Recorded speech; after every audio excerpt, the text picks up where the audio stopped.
great event.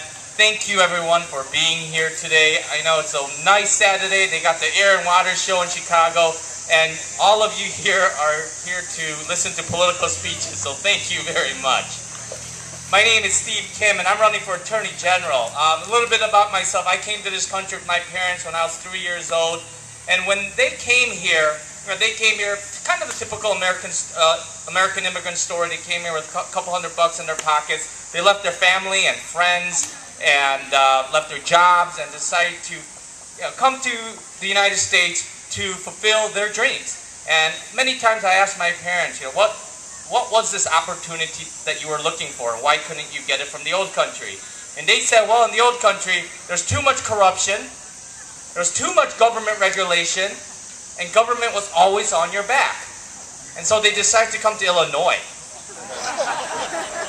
Well, at that time it was a lot better. Unfortunately, right now, we are facing, I believe, unprecedented times in the state of Illinois. Just a little bit about myself, again, about my background. I used to work for Governor Jim Edgar.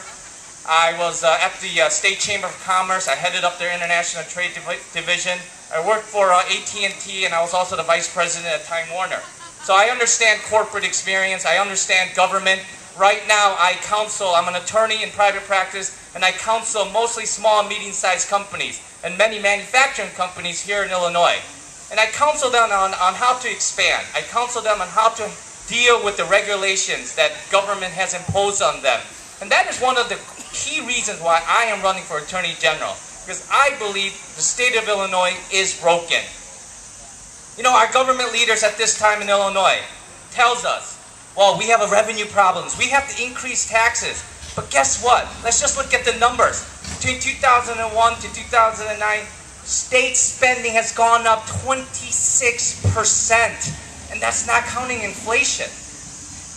You know, we've actually had record revenues coming into the state of Illinois since 2008. But we have not had a balanced budget since 2001. So I am telling you, I don't believe it's a revenue problem. I believe it's a leadership problem that we're having in the state of Illinois, and we have the right statewide ticket in place to change that. As Attorney General, what will I do? Number one, I am going to focus on public corruption. We need to root out public corruption. University of Illinois in Chicago estimated that public corruption is costing taxpayers $500 million each year. That's just direct costs. The indirect costs of companies not wanting to do business in Illinois. Companies want to leave Illinois because of public corruption. If you add those type of costs, I believe those are unsurmountable costs. I believe that the Attorney General of Illinois needs to do something about it. I will create an effective public corruption division to root out public corruption in the state of Illinois. Number two, a lot of people don't recognize that the Attorney General's office has a lot of regulatory duties. They actually go out there and they impose rules and regulations among businesses.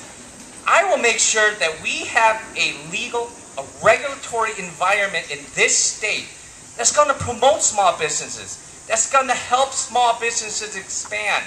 You know, too many times when government looks at the big picture, they say, well, we need this rule or this law because it's going to help people. But you know what happens when government does that? It's government that starts regulating that industry. And big corporations can handle that because they could hire lawyers and lobbyists to defend themselves. But small businesses can't do that. And I am going to make sure that we are going to create more small business opportunity by lessening the burdensome regulations against them. And lastly, I am here to ask for all your help, all your support. I think this is going to be a great year for Republicans. A lot of Democrats are not excited about their top of the ticket, so I ask for your help, I ask for your vote, I ask for your support, because as all of you know, my father's name is not Michael Madigan. So thank you very much for your time.